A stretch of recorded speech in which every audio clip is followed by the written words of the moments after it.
Good evening, welcome to Money Matters. My name is Anthony Wilson. And I'm Judy Kanhai. In this week's program, businessman Peter George, who's the owner of several restaurants, including Trotters and also Linda's Bakery, tells us how crime is affecting his businesses. And he gives his take on the foreign exchange issue. Also, we'll introduce you to Simon Hamlet, a fruit vendor who is also a floor manager at a supermarket. He tells us why he has two jobs to be able to take care of his family. But we begin with an interview with Dr. Roger Hussain, who is Senior Lecturer in Economics at the University of the West Indies, St. Augustine campus. Dr. Hussain talks to us about the state of the economy, problems with statistics, and the fiscal situation.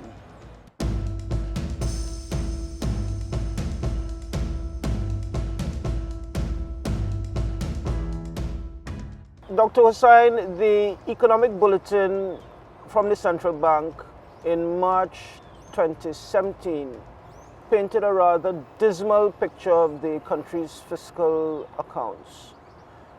How bad do you think it is?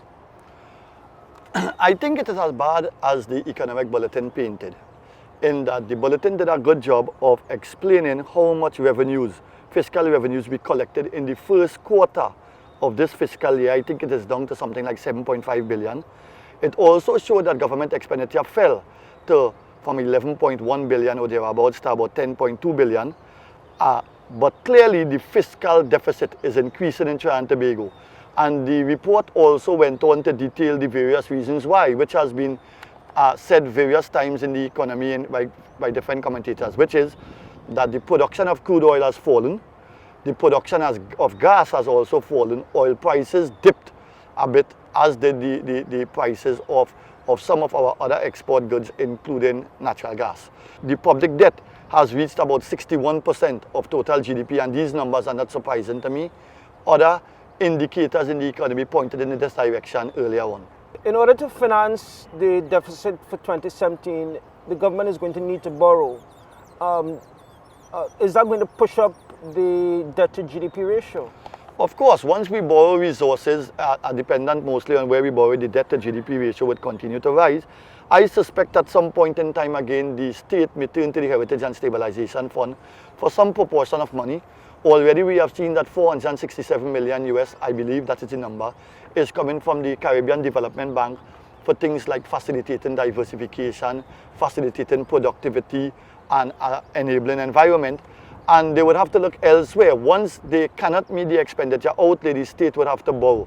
But in borrowing, we need to be careful, because as the debt to GDP ratio climbs above 70 to 75%, it starts to penalize other things in the economy. It can, if it is borrowed on the domestic market, it can crowd out domestic investment.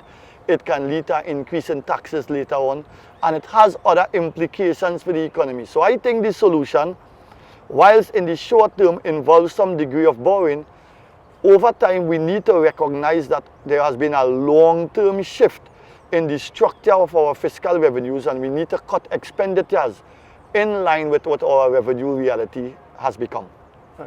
You have some concerns about the GDP numbers in the economic bulletin. What are those concerns? The central bank went on record in the economic bulletin and other places to say that this year-on-year quarterly data that they collect is used to guide monetary policy, and it is based on a subset of some of the sections that the CSO uses. The CSO uses a value-added method, which is gross output minus consumption, which is more detailed and therefore more accurate.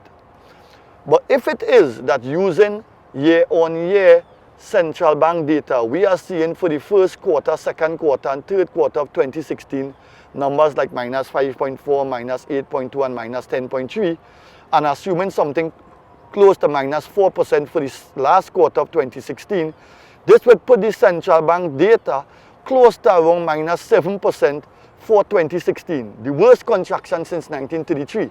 If it is you were prescribing an intervention for an economy, for monetary policy using minus 7% based upon the central bank data collection, as compared to minus 2.3% using the CSO half-year estimate, then you can prescribe the wrong type of monetary policy. This is something all Trinidad and Tobago citizens should be careful about. Okay, so are you suggesting that the central bank should be cutting interest rates at this point? At this point, we need to realign the two numbers and determine which one is more accurate, because an intervention based upon -7% requires a sharper, more all-embracing intervention. It might require immediate devaluation of the currency, an immediate cut in fiscal expenditure, an immediate lowering of interest rates, and various things like that to stimulate the economy. -2.3% paints an entirely different picture. It paints the picture that things are bad, but it is not a crisis. In a recession where you need robust information to plan and to pull the economy out of the recession, I think that is a serious policy blunder that has to be reconciled between the central bank and the CSO. We cannot in March 2017 be using data and the same data that was used in the review of the economy that came out around September, October. All right, so you are suggesting that the government should be, in the event that the economy declined by 7% last year, that the government should be looking to stimulate the economy. If it stimulates the economy, is there not a risk of both fiscal issues and exchange rate issues? If an economy is experiencing a sharp deterioration, you need to implement structural adjustment. You need to intervene in that economy and implement changes that would help motivate and improve structure of the economy. Now, we had the same problem in the 1980s, and what did we do? How did we recalibrate the economy from the 80s into the 1990s? We did a number of things. We devalued, we slowed down public sector expenditure. In some cases, the public sector expenditure was cut. Privatization of some of the state enterprises. Yes. And those were better medicine. But what happened to the economy after we made those structural adjustment changes? Economic growth from 1994 to 2008 was positive. The economy moved back into a state of balance, and growth and competitiveness improved. The Stock International reserves disappeared in the 80s because we took very long to devalue the currency. And one wonders why the incremental devaluation we experienced in the last year was not enough and was done in such a subtle way that the consuming public of imports didn't feel it or didn't recognize it enough, so it didn't lead to behavioral change. And as a consequence, even though we depreciated the currency, we see the current account balance has also worsened alongside it. In other words, and in technical language, for lack of a better phrase, the Marshall-Lerner condition didn't hold, which means that the depreciation of the currency didn't feed into an improvement of the current account balance. Change is required. Those who argue against a depreciation, a sharp depreciation or devaluation, say that the method the government is using at this point protects the middle income and the lower income groups. And both arguments for and against the depreciation has merit. Both arguments has merit. The truth is we are in a bad situation.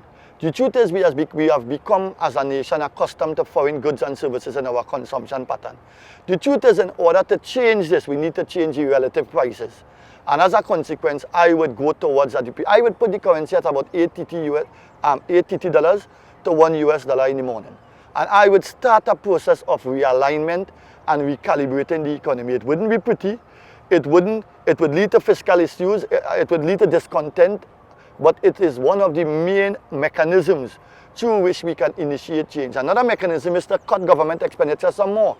There would be fallout, but in the process of adjustment, there has to be fallout.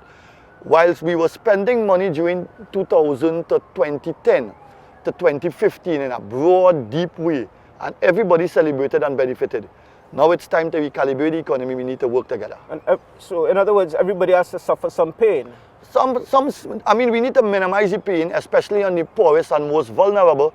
But in the process of change and implementing dynamics, some sufferation would take place. The trick is to minimize it whilst at the same time trying to get the change in place. Great. Thank you very much. Okay.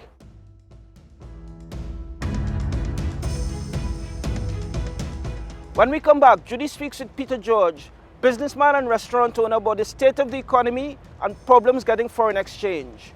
Money Matters will be right back.